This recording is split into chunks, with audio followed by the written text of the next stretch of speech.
अलीगढ़ मुस्लिम विश्वविद्यालय की executive council की बैठक 14 दिसंबर को हुई। सुबह 11 से शाम 8 बजे तक 9 घंटे चली इस बैठक में बीते 7 महीने में प्रस्तुत किए गए प्रस्तावों पर सर्वसम्मति से मुहर लगाई गई। अब आज भी पुनः बैठक होगी जिसमें वर्तमान मुद्दों पर चर्चा होगी। इसमें दैनिक वेतनभोगी, छात्र संघ चुनाव और गैर शिक्षण कर्मियों के मुद्दों सहित अन्य मामलों पर चर्चा हो सकती है। गौर हो कि विश्वविद्यालय के अहम फैसलों को लेकर एग्जीक्यूटिव काउंसिल की बैठक की जाती है जिसके फैसलों को लागू किया जाता है। एएमयू के प्रॉक्टर मोहम्मद वसीम अली ने बताया कि 14 दिसंबर की बैठक में 7 महीने के लिए किए गए फैसलों पर चर्चा की गई। 15 दिसंबर को वर्तमान मुद्दों पर चर्चा होगी। डीएसीपी डायनेमिक अश्योर्ड करियर प्रोग्रेशन नहीं मिलने से नाराज एएमयू के जेएन मेडिकल कॉलेज और डेंटल कॉलेज के शिक्षकों ने शनिवार को रजिस्ट्रार से मिलकर एक मांग पत्र सौंपा। शिक्षकों ने आरोप लगाया कि लगभग 9 वर्ष से उनको निर्धारित पदोन्नति नहीं मिल रही, जबकि बीएचयू और जामिया मिलिया इस्लामिया के शिक्षकों को लगातार नियमानुसार पदोन्नति मिल रही है। इस प्रदर्शन का नेतृत्व कर रहे डॉक्टर दीवान इसरार खान ने कहा कि विश्वविद्यालय के 100 से अधिक शिक्षकों के सामने यही समस्या है। यूजीसी ने वर्ष 2015 में डीएसीपी का नियम बनाया था, अब तक किसी को इसका लाभ नहीं मिला है। बेसिकली ये हमारा एक रिक्वेस्ट है, डॉक्टर्स की एक स्कीम है dynamic assured career progression scheme, जिसमें टाइम बाउंड प्रमोशन होता है और ये ministry of health family welfare का प्रोग्राम है और ये सारे यूनिवर्सिटीज को यूजीसी से 2015 में ही कम्युनिकेट हो गया और कम्युनिकेट होने के बाद जो सारी सिस्टर यूनिवर्सिटीज हैं जैसे बीएचयू, जामिया, डीयू, वो ऑलरेडी इस स्कीम को इम्प्लीमेंट कर चुके हैं। इवन एएमयू ने भी जो मेडिकल ऑफिसर्स हैं उनको बहुत पहले से ही इम्प्लीमेंट कर चुके हैं। जो टीचर्स हैं उनको अभी तक ये स्कीम नहीं दे रही है। 2 बार इन्होंने अंडरटेकिंग ले लिया हमसे कि आप डायनेमिक एश्योर्ड चूज करते हैं या सीएस चूज करते हैं, 2 प्रमोशनल स्कीम्स हैं। तो हम डॉक्टर्स ने ऑलरेडी डीएसीपी स्कीम चूज कर रखा है, फॉर्म भी भरवा लिया और फॉर्म भी भरे हुए कितने दिन हो गए, लेकिन अभी तक कोई कंक्रीट स्टेप्स नहीं लिया गया यूनिवर्सिटी की तरफ से या किसी भी डॉक्टर्स को प्रमोशन नहीं दिया गया। इसीलिए हम आज यहाँ खड़े हैं, इसी मेंबर से रिक्वेस्ट कर रहे हैं या तो इस स्कीम को आप इम्प्लीमेंट करवाइए या बंद करवा दीजिए। कोई पिछली मीटिंग से पहले हम लोग आए थे एक बार और हमने रिक्वेस्ट किया था, तो उसके बाद थोड़ी बहुत चीजें प्रोग्रेस हुई है, लेकिन कोई अभी तक कोई कंक्रीट स्टेप नहीं लिया गया यूनिवर्सिटी की तरफ से इसको इम्प्लीमेंट करने के लिए।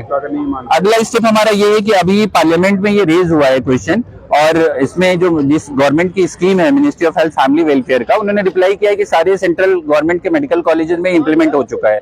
तो हम फिर अब उनके पास प्रोसीड करेंगे दिल्ली की, मैडम आप बता दीजिए कि एएमयू में कहाँ इंप्लीमेंट हुआ है। ये हमारा अगला स्टेप है। इंप्लीमेंट हो जाता तो आपको क्या फायदा होगा? अगर डीएसीपी इंप्लीमेंट हो जाता है तो जो 15-15 साल से असिस्टेंट प्रोफेसर बने हुए डॉक्टर्स घूम रहे हैं वो सब प्रमोट हो जाएंगे, जिसका जो ड्यू प्रमोशन है कि 2 साल बाद एसोसिएट प्रोफेसर, 4 साल बाद प्रोफेसर और डायरेक्टर प्रोफेसर, वो सारी चीजें मिल जाएंगी उनको और सारे लोग एलिजिबल हैं। सबको 15-15 साल हो गए असिस्टेंट प्रोफेसर एज अ काम। मेरा नाम डॉक्टर दीवान इसरार खान है, मैं पीडियाट्रिक्स से हूँ। हम लोग आज एक स्टैंडिंग साइलेंट प्रोटेस्ट है जो जिसके लिए हम मजबूर होना पड़ा अपनी बात को रखने के लिए। इशू ये है कि डायनेमिक एश्योर्ड करियर प्रोग्रेशन एक गवर्नमेंट ऑफ इंडिया की स्कीम है, जैसे और स्पीकर्स ने बताया, और वो 2009 में उसका गेजेट नोटिफिकेशन आया था और फॉर्मलाइज होते होते वो 11-12 में टीचर्स के लिए वो स्कीम इम्प्लीमेंट हुई। 2013 में डीयू में इम्प्लीमेंट हो गई, लोग प्रमोट हो गए, लोगों को एरियर्स मिल गए और वो आगे प्रोग्रेस हो रही है। 2015 में बीएचयू में इम्प्लीमेंट हुई और उसमें प्रमोशंस मिल गए और वो स्कीम वहाँ चल रही है। एएमयू में अनफॉर्चुनेटली 2018 में एक स्टार्ट हुई, ऑर्डिनेंसेस बने, वो ऑर्डिनेंसेस गए, फिर स्टक हो गया प्रोसेस, फिर अगेन स्टार्ट हुआ, एक अच्छे नोट पर स्टार्ट हुआ था और बहुत जल्दी चीज़ें हुई शुरू में, उसके बाद फिर वो स्टैग्नेशन आ गया और रूल्स बहुत एक्सप्लिसिट हैं। वो बना हुआ है, चार्ट बना हुआ है, कितने असिस्टेंट से एसोसिएट कितने ईयर्स में जाना है, कितने ईयर्स में प्रोफेसर जाना है, मगर वो इम्प्लीमेंट करने में काउंटिंग ऑफ पास सर्विस का इशू, देखिए कलेक्टिव रिस्पॉन्सिबिलिटी है ये, इंडिविजुअल जिम्मेदारी मैं नहीं कहूँगा, बट ये कलेक्टिव रिस्पॉन्सिबिलिटी है।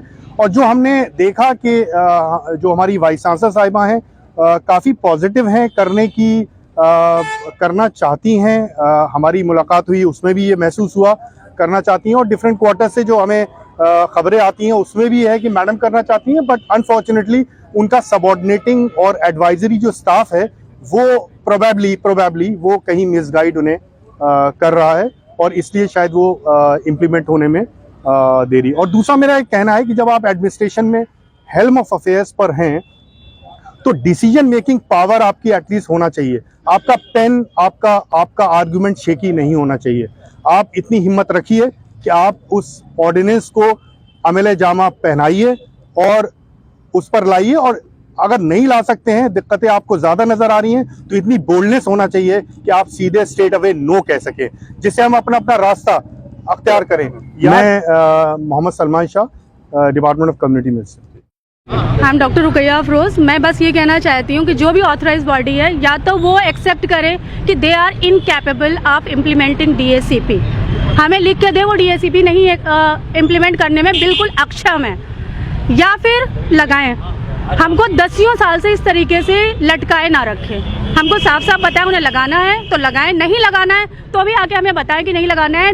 Give us the written matter. हम अब और नहीं लड़ पाएंगे। अच्छा, बाकी यूनिवर्सिटी अल्टीमेटली हमारे पेशेंट सफ़र हो रहे होते हैं, हमारा एकेडमिक करियर, हमारा क्या, हमारे बच्चों का सब कुछ सफ़र हो रहा होता है। किसी की एग्जाम्स है, किसी की OPD है, किसी की सर्जरी है। हम क्या यहाँ पे हर वक्त सड़क पे ऐसे खड़े रहेंगे?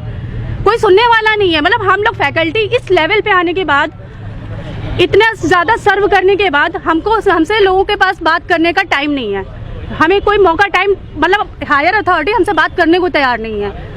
इस मौके पर कम्युनिटी मेडिसिन के अली जाफर आबदी, डॉक्टर जमील अहमद, पैथोलॉजी के डॉक्टर सुहेल, डॉक्टर फैजान आदि मौजूद रहे। शिक्षकों ने विश्वविद्यालय के एग्जीक्यूटिव काउंसिल की बैठक से पहले मांग पत्र सौंपा था ताकि उनकी समस्या को वहां भी उठाया जाए और समाधान निकल सके।